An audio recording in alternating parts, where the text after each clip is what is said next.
বিদ্যুৎ ব্যবহারে সাশ্রয়ী হওয়ার আহ্বান প্রধানমন্ত্রীর। জ্বালানি সাশ্রয়ে সরকারি অফিসের জন্য 11 নির্দেশনা। রিজওয়ানা হাসান খলিলুর রহমানকে জিজ্ঞাসাবাদ ও বিচার দাবি জামায়াতের। ইলেকশন ইঞ্জিনিয়ারিংয়ের অভিযোগ। খালেদা জিয়া সহ 15 ব্যক্তি ও 5 প্রতিষ্ঠান পাচ্ছে স্বাধীনতা পুরস্কার। গৌরবোজ্জ্বল ও কৃতিত্বপূর্ণ অবদানের স্বীকৃতি। বাংলাদেশ ব্যাংকের নতুন গভর্নর নিয়োগের বৈধতা চ্যালেঞ্জ করে রিট। আগামী সপ্তাহে শুনানির সম্ভাবনা। মার্কিন তেল ট্যাংকারে ইরানের হামলা। ট্রাম্পের যুদ্ধ ক্ষমতা সীমিত করার উদ্যোগ আটকে গেল সিনেটে। দর্শক, স্বাগত জানাচ্ছি দ্য বিজনেস স্ট্যান্ডার্ড এর নিয়মিত আয়োজন টিভিএস রাত 8টার সংবাদে। সঙ্গে আছি তামান্না খন্দকার। দেখছিলেন সংবাদ শিরোনাম, এবার বিস্তারিত। বিদ্যুৎ সাশ্রয়ে সবাইকে সচেতন হওয়ার আহ্বান জানিয়েছেন প্রধানমন্ত্রী তারেক রহমান। তিনি নিজেও উদাহরণ তৈরি করতে সচিবালয়ে নিজের দপ্তরে কমিয়েছেন বিদ্যুতের ব্যবহার। তার কক্ষে অর্ধেক বাতি বন্ধ রাখা হয়েছে। শীতাতাপ নিয়ন্ত্রিত যন্ত্রের তাপমাত্রা কমপক্ষে 25 ডিগ্রি সেলসিয়াস নির্ধারণ করা হয়েছে। একই সঙ্গে সব মন্ত্রণালয় ও সরকারি প্রতিষ্ঠানকে বিদ্যুৎ ব্যবহারে সাশ্রয়ী হওয়ার পরামর্শ দিয়েছেন তিনি। 5 মার্চ প্রধানমন্ত্রীর অতিরিক্ত প্রেস সচিব আতিকুর রহমান বিষয়টি নিশ্চিত করেন। এদিকে জাতীয় পর্যায়ে বিদ্যুৎ ও জ্বালানি সাশ্রয়ের জন্য সব সরকারি প্রতিষ্ঠানের উদ্দেশ্যে 11 দফা নির্দেশনা জারি করা হয়েছে। মন্ত্রিপরিষদ বিভাগ থেকে পাঠানো এক চিঠিতে বলা হয়েছে, বৈশ্বিক সংকট মোকাবিলায় সরকারি স্বায়ত্তশাসিত ও সংবিধিবদ্ধ সংস্থা এবং কর্পোরেশন সহ সব দপ্তরে কর্মকর্তা ও কর্মচারীদের বিদ্যুৎ ও জ্বালানি ব্যবহারে সাশ্রয়ী ও দায়িত্বশীল আচরণ নিশ্চিত করতে হবে। ইলেকশন ইঞ্জিনিয়ারিংয়ের অভিযোগ তুলে সাবেক অন্তর্বর্তী সরকারের উপদেষ্টা সৈয়দা রেজওয়ানা হাসান এবং অন্তর্বর্তী সরকারের সাবেক নিরাপত্তা উপদেষ্টা ও বর্তমান পররাষ্ট্রমন্ত্রী খলিলুর রহমানকে জিজ্ঞাসাবাদ ও বিচারের দাবি জানিয়েছে বাংলাদেশ জামায়াতে ইসলামী। দলটির অভিযোগ, পরিকল্পিতভাবে নির্বাচন প্রভাবিত করে জামায়াতকে মূলধারা থেকে দূরে রাখা হয়েছে।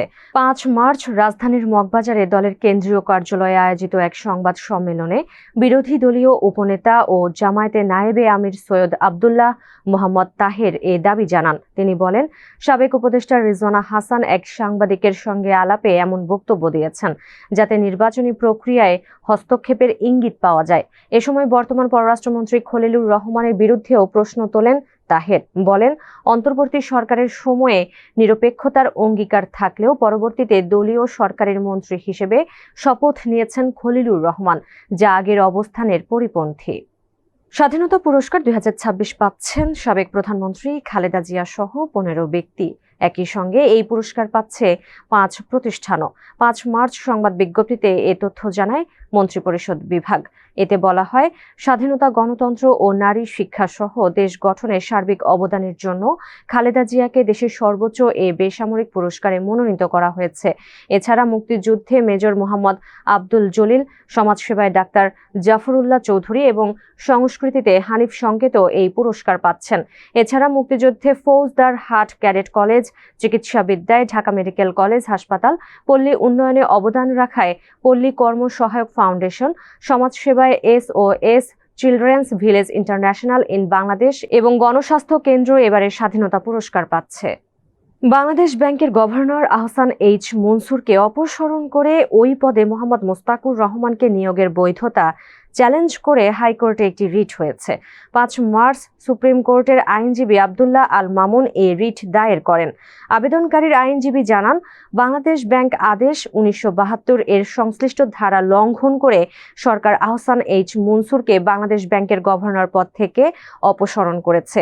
এই আইনের অধীনে বাংলাদেশ ব্যাংকের কোনো গভর্নর যদি অক্ষম বা অযোগ্য না হন, তাহলে তাকে পদ থেকে অপসারণ করা যায় না।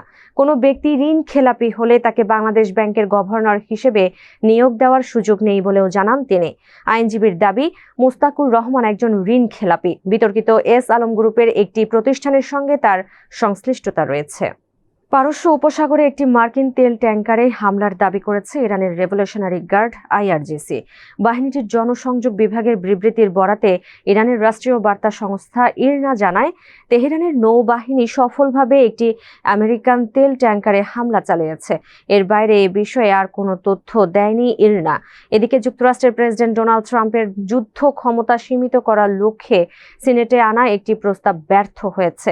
ইরানে ট্রাম্পের সামরিক অভিযান চালানোর ক্ষমতা কমানোর লক্ষ্যে 4 মার্চ আনা এই প্রস্তাবের পক্ষে 47 জন এবং বিপক্ষে ভোট দেন 53 জন সিনেটর। এতে ইরানে হামলার ক্ষেত্রে ট্রাম্প আরও বেপরোয়া হয়ে উঠতে পারেন বলে আশঙ্কা করছেন বিশ্লেষকরা। দর্শক, এই ছিল টিভিএস রাত 8টার সংবাদে। এতক্ষণ সাথে থাকার জন্য ধন্যবাদ সবাইকে।